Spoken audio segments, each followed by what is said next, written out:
Hi friends, welcome to my channel. तो आज हम पढ़ेंगे वेक्टर स्पेस। उससे पहले हमको दो चीज़ जानना पड़ेगा। पहला इंटरनल कंपोजिशन एंड दूसरा एक्सटर्नल कंपोजिशन। इंटरनल कंपोजिशन को हम वेक्टर एडिशन भी बोल सकते हैं और एक्सटर्नल कंपोजिशन को स्केलर मल्टीप्लिकेशन भी बोल सकते हैं। तो चलिए शुरू करते हैं। Internal composition, let we initiate, then the mapping F from V cross V to V is said to be internal composition. मतलब दो वेक्टर को हम जब ऐड करेंगे हमें एक सिंगल वेक्टर मिलेगा। That means F is maps from V cross V to V. अगर मैं वी को एक रियल नंबर सेट ले जाऊँ, F is maps from R cross R to R. So f of AB is equal to AB, where for all AB belongs to R and tuple AB belongs to R cross R. Okay. Similarly, external composition. Let V and A be any two non-empty set. Okay. Then the mapping F from V cross F to V is said to be external composition. मतलब field F से मैं एक scalar लूँ alpha, okay, and we से एक element लूँ alpha into you, वो भी बिलोंग्स टू वी करना चाहिए। ठीक है, ये होता है external composition.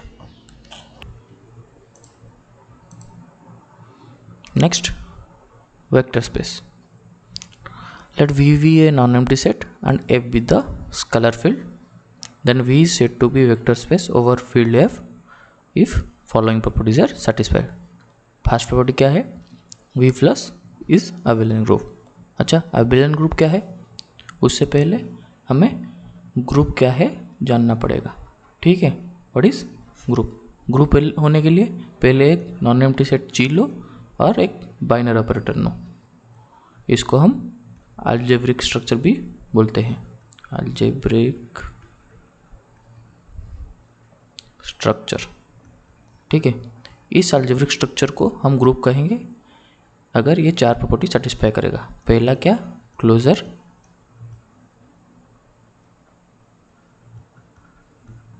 That means A star B belongs to G for all A B belongs to the set G.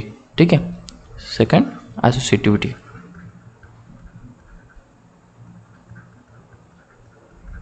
ठीक है, A star B star C is equal to A star B star C for all A B C belongs to G. Okay. Third property, existence of identity.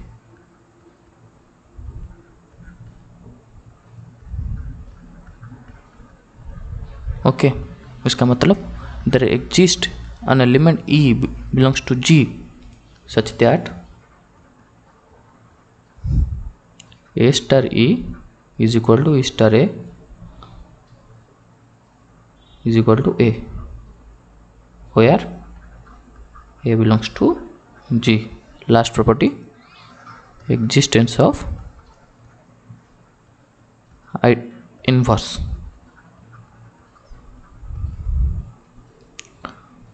For all A belongs to G, there exist different type of inverse, like A inverse belongs to G such that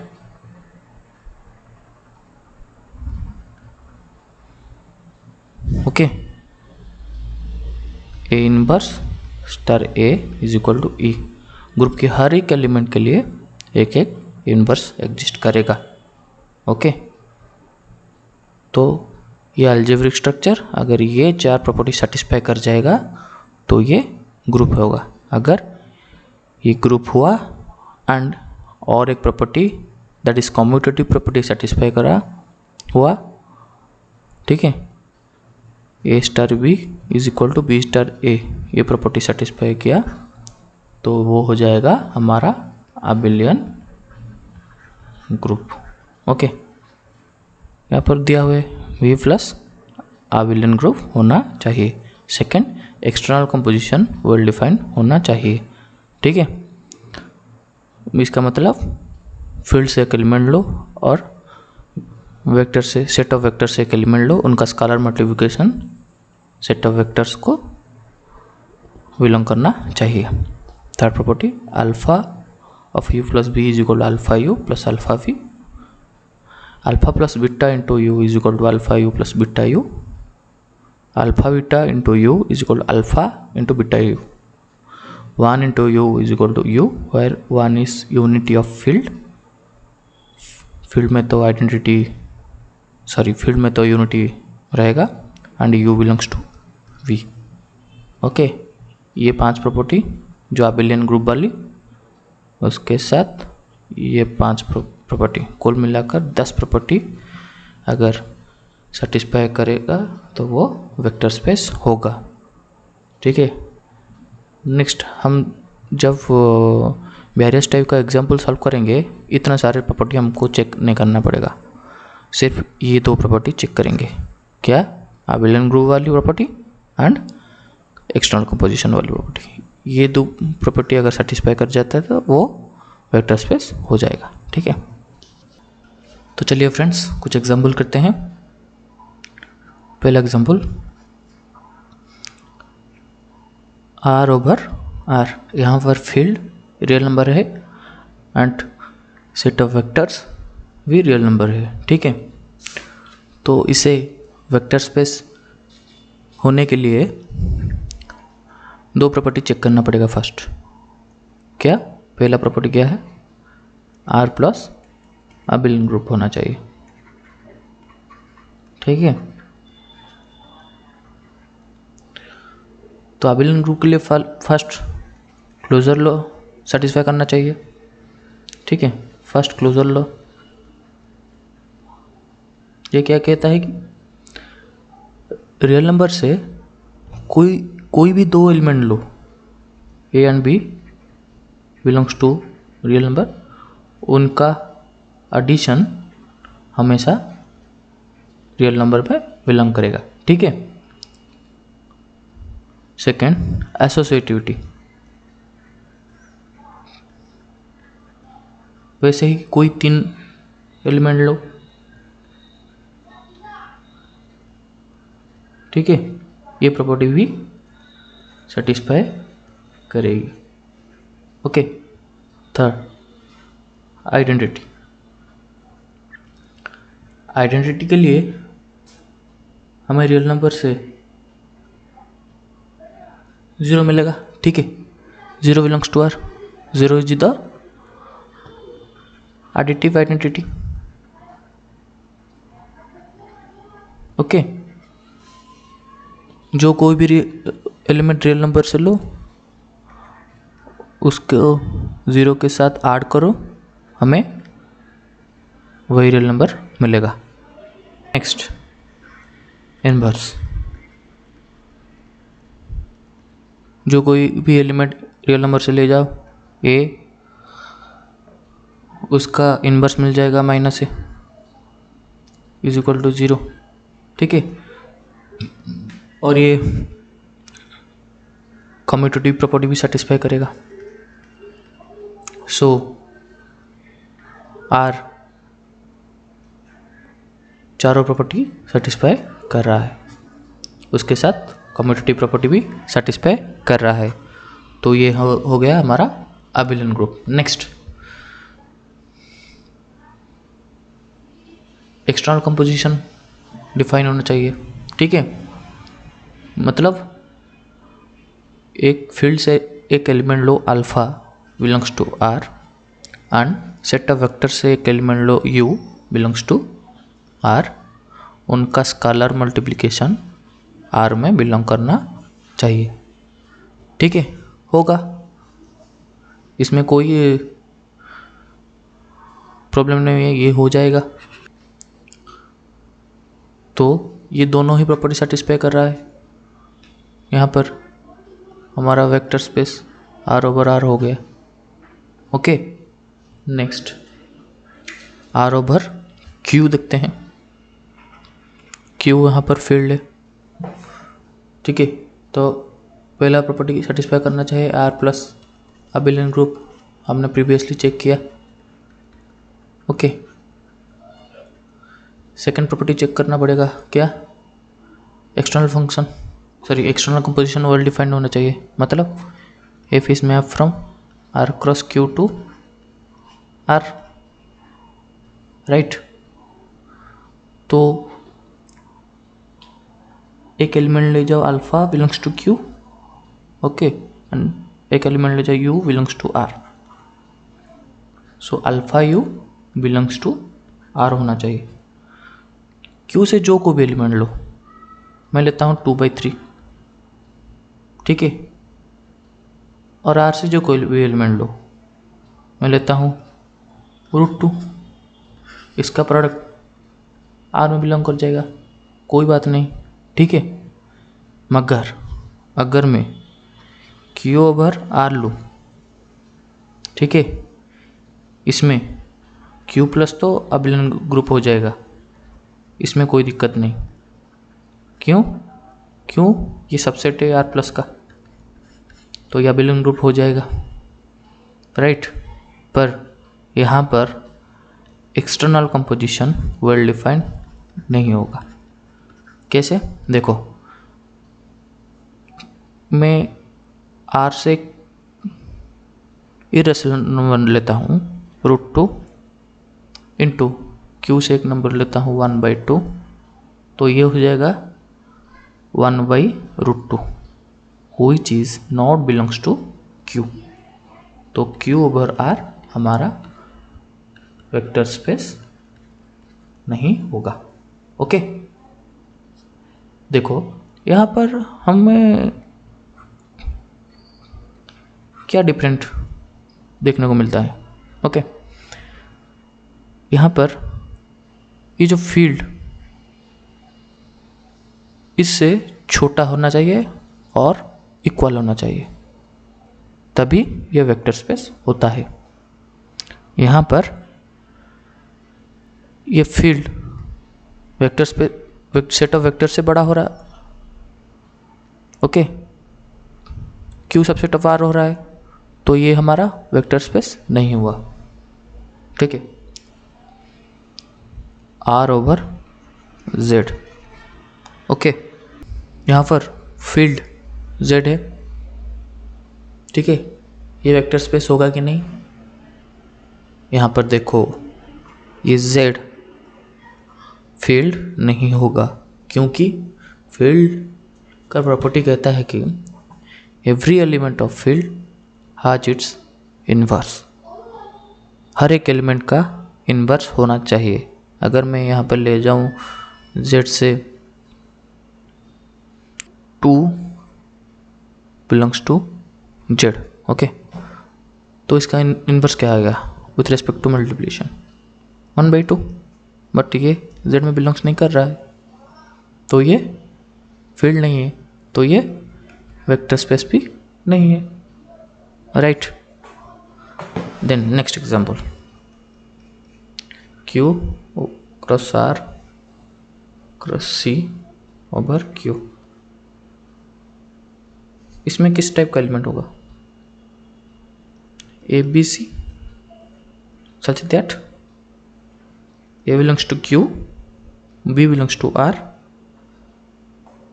and C belongs to C। Field Q है, यहाँ पर ये vector space होगा कि नहीं? Obviously हो जाएगा, ये अबिलन हो जाएगा और एक्सटर्नल कंपोजिशन वेल डिफाइंड भी हो जाएगा, क्योंकि ये इससे सुपर है, सुपर फील्ड है, तो ये भी हो जाएगा। नेक्स्ट एक और टाइप का एग्जांपल देखते हैं।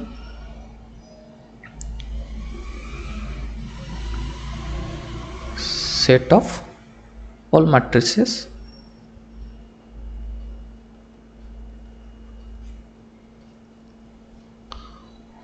with रियल एंट्रीज, ठीक है, set of all matrices with real entries, ये वेक्टर स्पेस होगा या नहीं ओवर फील्ड आर, ठीक है, ये वेक्टर स्पेस होगा। ठीक है, अगर मैं एक मैट्रिक्स लूँ ABCD और एक मैट्रिक्स लूँ EFGH, इनका एडिशन भी एक मैट्रिक्स होगा। क्या होगा? A+C, B+F, C+G, D+H। तो ये क्लोजर प्रॉपर्टी सेटिस्फाई कर जाएगा, ये एसोसिएटिव भी प्रॉपर्टी भी सेटिस्फाई करेगा। ठीक है, क्लोजर और एसोसिएटिव भी सेटिस्फाई करेगा। इसमें आइडेंटिटी एलिमेंट क्या हो जाएगा?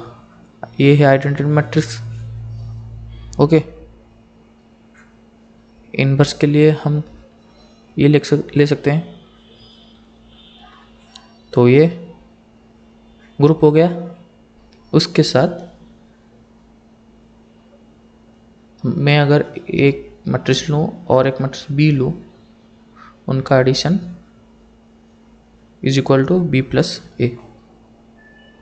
ओके, ये कम्यूटेटिव प्रॉपर्टी भी सेटिस्फाई कर गया, तो ये एबिलियन ग्रुप हो गया। और बाकी रहा एक्सटर्नल कंपोजिशन। मैं कोई भी एलिमेंट R से लूँ, मैं लेता हूँ 2, इस मैट्रिक्स से मल्टीप्लाई करता हूँ, तो ये क्या हो जाएगा? 2A, 2B, 2C and 2D। ठीक है, यहाँ पर एक्सटर्नल कंपोजिशन भी वेल डिफाइंड हो जाएगा। तो set of all matrices with real entries are each vector space. Okay, next set of all functions forms vector space over R। ये होगा कि नहीं? देखो, मैं एक बॉक्स लेता हूँ, उसमें दुनिया का सारी फंक्शन ले जाता हूँ।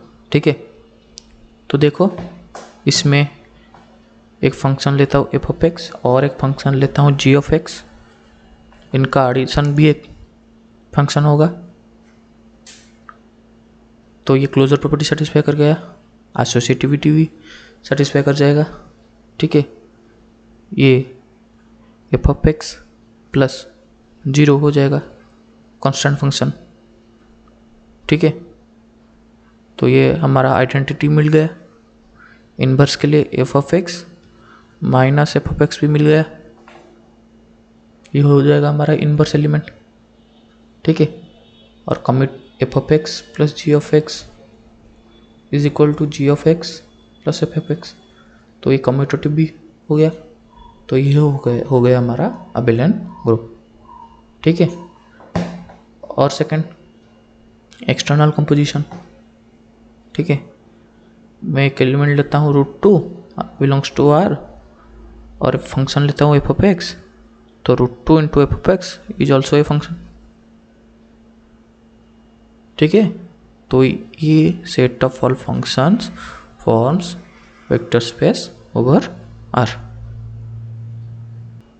हमने पढ़ा every field F is a vector space over its सब फील्ड, मतलब C over R, R over Q। ठीक है, ये सब वेक्टर स्पेस होगा, मगर R ओवर C नहीं होगा। ओके, और Q ओवर R नहीं होगा। ठीक है, R ओवर R होगा, C ओवर C होगा। Every field is a vector space over its subfield, C over C and R over R. Similarly, if f dash is not vector space if f dash is superfield of F. ठीक है, set of all matrices with real entries form vector space over the field R. ठीक है, the n space forms vector space over the field R. n space means Rn is equal to x1 x2, Rn is equal to x1 x2 up to xn, right? तो ये हमारा vector space होगा। क्यों?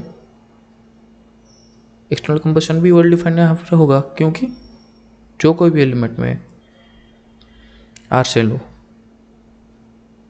ए belongs to are, यहाँ पर multiply कर देता हूँ, ax1 ax2 ax3, ये सारी आर एन से बिलोंग करेगा, तो यहाँ पर R N over R vector space हो जाएगा, राइट।